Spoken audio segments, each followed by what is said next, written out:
هيل الجود والكرم. Assalamualaikum warahmatullahi wabarakatuh. Alhamdulillahi rabbil alamin. Wabihi nasta'in ala umurid dunya waddin. Wassalatu wassalamu ala ashrafil anbiya'il mursalin Nabiyyina Muhammadin wa ala alihi wa sahabatihi wa tabi'ina wa man tabi'ahum bi ihsanin ila yaumiddin. Amma ba'du. Subhanaka la ilma lana illa ma 'allamtana innaka antal alimul hakim. Allahumma 'allimna ma yanfa'una wanfa'na bima 'allamtana wa zidna 'ilma wa aslih lana sya'nana ya arhamar rahimin. Ma'asyiral muslimin was-shaimin, Bapak Ibu, para wali santri, para santri-santri pesantren Al-Kaukab, rahimana wa rahimakumullah wa hafizana wa hafizakumullah. Mengawali pertemuan kita dalam kajian kitab Al-Fiqhul Islami wa Adillatuhu ini, tentu kita bersyukur kepada Allah atas segala limpahan rahmat dan nikmatnya, sehingga kita masih berkesempatan mengikuti agenda rutin harian kajian tentang fikih siam dan fikih Ramadan yang kita lakukan setiap hari sepanjang bulan Ramadan yang agung ini. Kali pertemuan ini adalah hari yang ke-11, dan biasanya memang 10 hari awal para ulama sering menyatakan bagian daripada rahmah. 10 hari kedua adalah maghfirah. 10 hari yang ketiga adalah itqun minan nar. Meskipun pada hakikatnya baik itu rahmah, maghfirah maupun itqun minan nar meliputi 1 bulan penuh Ramadan yang kita jalani dan kita laksanakan ini.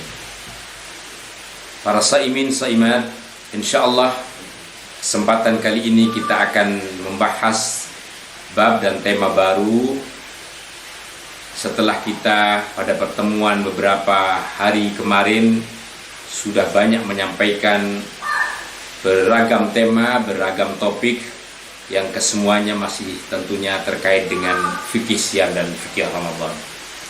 Kesempatan ini kita akan semakin mendalami lagi apa dan bagaimana sesungguhnya dalil atau dasar-dasar kefarduan kewajiban ibadah puasa tentunya bagi umat Islam. Mari kita buka kajian kita dengan bersama membaca basmalah. Bismillahirrahmanirrahim. Al-mabhatsu tsani, pembahasan yang kedua adalah fardhiyatus siyam wa anwa'ihi. Bab terkait dengan kewajiban puasa dan juga macam-macam puasa.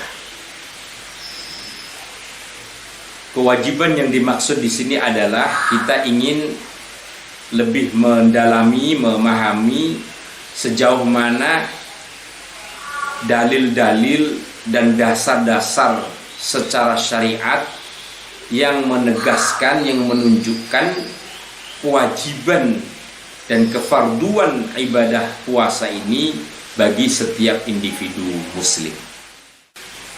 Di sini muallif mengawali dengan tulisan beliau menyatakan fardhiyatus siyami wa tarikhuha. Kewajiban atau kefarduan puasa dan sejarah syariat puasa.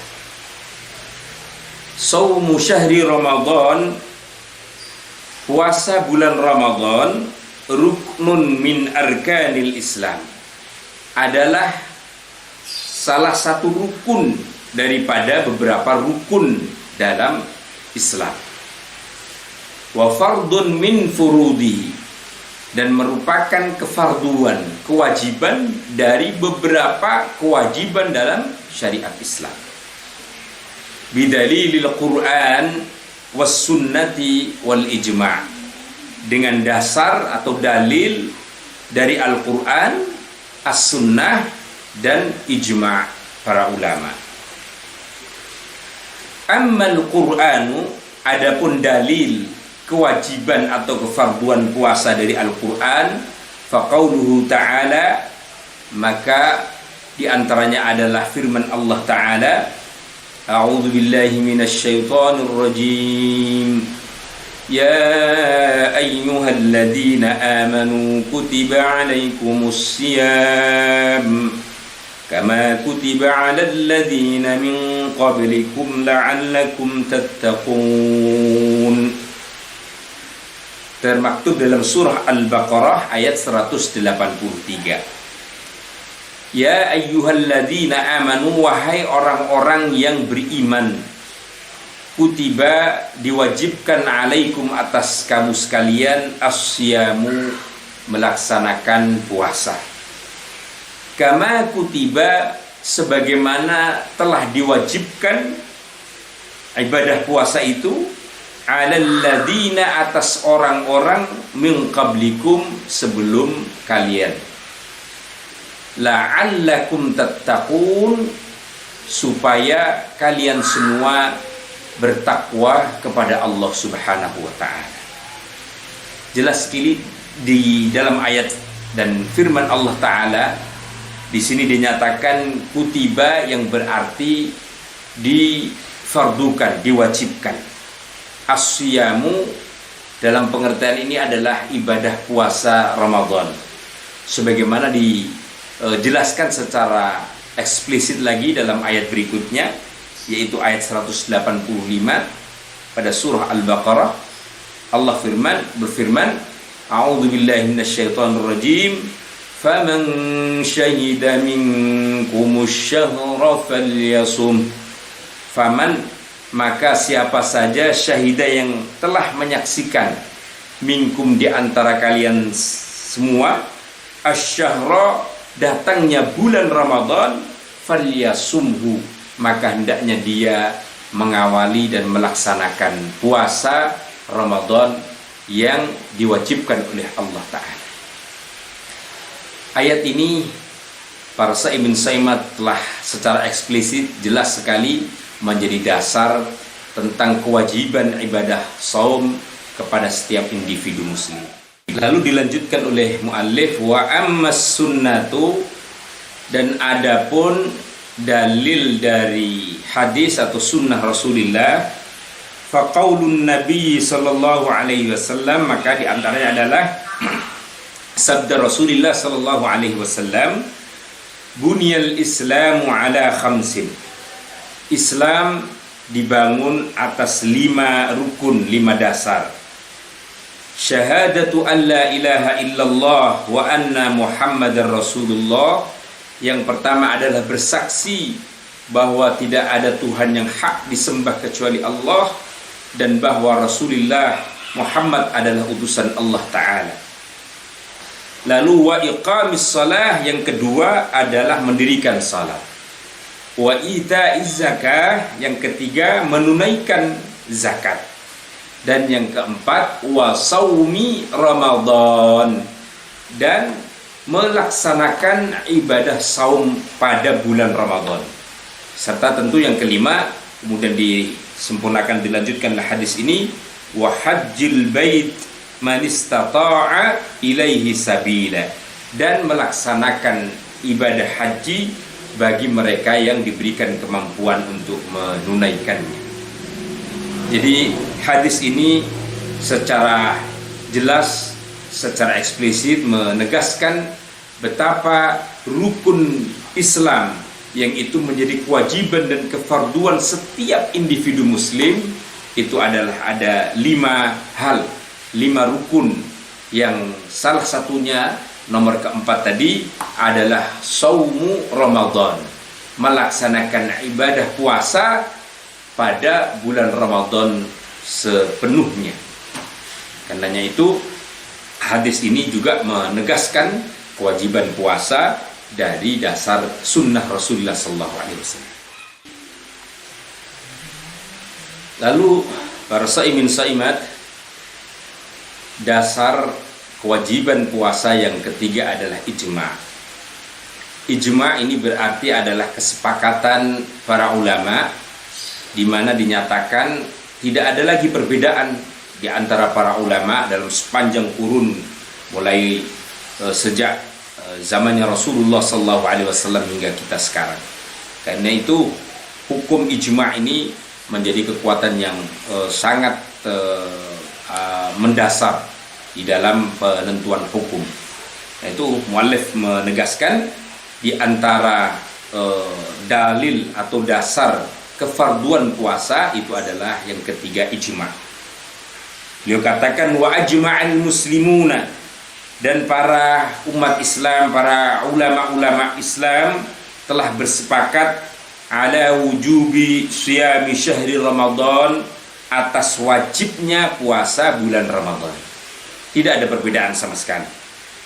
Karena itu dilanjutkan oleh beliau, wa furidha shaumu ramadana ba'da sarfil qiblati ilal Ka'bah. Dan dalam sejarahnya dinyatakan kefarduan ibadah puasa Ramadan ini disyariatkan oleh Allah persis tidak lama dari perintah adanya umat Islam memalingkan arah kiblat, di mana awalnya saat itu kiblat salat umat Islam adalah ke Baitul Maqdis, ke Masjidil Aqsa. Lalu kemudian turunlah ayat Allah Ta'ala yang memerintahkan untuk memalingkan hadapan kita, wajah kita saat kita melaksanakan sholat ke Ka'bah al-Musharrafah di Baitul Haram. Dan bersamaan itu muallif menyatakan, maka li'ashrin min Sya'bana, pas persis setelah itu tanggal 10 bulan Sya'ban, fis sanati tsaniyah, pada tahun kedua minal hijrati, sejak dari hijrahnya Rasul di Makkah ila Madinah, bi sanatin wa nisfin ijma'an, kurang lebih berlalu sekitar 1,5 tahun setelah hijrahnya Rasulullah ke Madinah. Maka disitulah Allah Ta'ala memfardukan ibadah puasa Ramadan, setelah beliau juga memfardukan menghadap sholat ke Ka'bah al-Musharrafah. Wasama an-nabiy sallallahu alaihi wasallam 9 Ramadanat fi 9 sinin. Makanya Nabi sallallahu alaihi wasallam dalam sejarahnya beliau sempat melaksanakan kewajiban dan kefarduan puasa Ramadan ini sampai 9 kali. Oleh karena Nabi dinyatakan wa tuwfiyan nabiyyu sallallahu alaihi wasallam fi syahri Rabiul Awal sanata 11 min al-hijrah. Karena Nabi sallallahu alaihi wasallam wafat pada bulan Rabiul Awal, tahun ke-11 daripada hijrah beliau ke Madinah. Sementara tadi kita mengetahui kewajiban puasa disyariatkan oleh Allah 1,5 tahun setelah beliau hijrah. Maka Rasul memang menjumpai dan melaksanakan ibadah puasa Ramadan ini 9 kali atau 9 tahun berturut-turut. Dan setelah itu Rasulullah SAW tahun ke-11 dari hijrahnya kemudian dipanggil ke Haribah.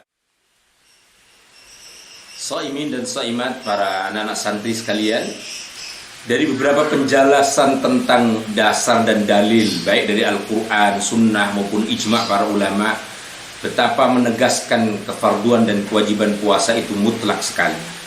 Dia adalah kefarduan yang harus dilakukan oleh setiap individu muslim. Dan karena itu kemudian muallif di sini memberikan beberapa penjelasan lanjutan sebagai sebuah peringatan kepada kita semuanya. Beliau katakan, wajahidu wujubi shaumi ramadhana kafirun, bahwa orang yang membangkang atau orang yang secara nyata-nyata melawan akan kewajiban puasa Ramadan, maka dia dinyatakan sebagai orang kafir. Orang yang tidak mengakui atau dia menyalahi bahwa puasa Ramadan adalah wajib, maka dia bisa dihukumi seorang kafir. Yu'amilukal murtad, dia bisa dihukumi atau disikapi pula sebagaimana orang murtad, orang muslim sekalipun, tapi kalau dia menyatakan melawan kewajiban hukum puasa Ramadan ini, maka dia bisa dihukumi orang yang murtad. Fayustatabu, dia kemudian harus diminta bertaubat kepada Allah. Fa in taba qubila minhu, kalau dia benar-benar bertaubat secara lahir batin, taubatnya diterima dan kemudian menjadi Islam kembali, menjadi muslim kembali. Tapi wa illa qutila haddan, tapi kalau dia kemudian tetap membangkang dan tidak mau bahkan melawan akan kewajiban puasa ini sementara dia mengaku muslim, maka dia bisa dikenain hukum murtad yang kisasnya adalah dia sesuai dengan ketentuannya bisa dibunuh. Karenanya itu para ulama pun menegaskan di sini, amma tarikus siyam kaslan bi ghairi udhrin. Adapun orang-orang yang meninggalkan puasa, sesekali mungkin ada di antara kita yang meninggalkan puasa kaslan karena mungkin malas atau karena dia katakanlah ogah-ogahan tanpa ada udzur syar'i, tidak ada halangan yang dibenarkan oleh syariat. Walam yakun jahidan liwujubihi, tetapi dia tidak membantah akan kewajiban kefarduan puasa, fahuwa fasikun. Maka oleh para ulama dia dinyatakan sebagai seorang yang fasik. Siapa orang fasik itu? Orang yang melakukan dosa dan kemaksiatan yang sangat besar. Tetapi walaisa bikafirin, dia tidak dihukumi sebagai orang kafir. Karena itu begitu pentingnya kita menyadari kefarduan ibadah siam Ramadan. Hendaknya kita semua sebagai seorang muslim benar-benar mentaati akan perintah Allah Ta'ala, perintah Rasulullah SAW ini dengan sepenuh hati. Marilah kita tentu jangan sekali-kali meninggalkan ibadah puasa tanpa ada uzur syar'i yang dibenarkan. Kecuali kalau memang ada uzur syar'i, ada halangan yang dibenarkan oleh syariat, ya tentu itu akan mengikuti hukum dan ketentuan yang kemudian bisa dibenarkan oleh syariat. Demikian shaimin shaimat, Bapak Ibu semua, kajian kita dalam kesempatan yang baik ini semoga memberikan manfaat dan tambahan wawasan serta ilmu kepada kita semua untuk terus istiqamah dalam syariat dan jalan Allah Subhanahu wa taala. Mari kita akhiri dengan kafaratul majlis. Subhanakallahumma wa bihamdika asyhadu an la ilaha illa anta astaghfiruka wa atubu ilaik. Wassalamu alaikum warahmatullahi wabarakatuh.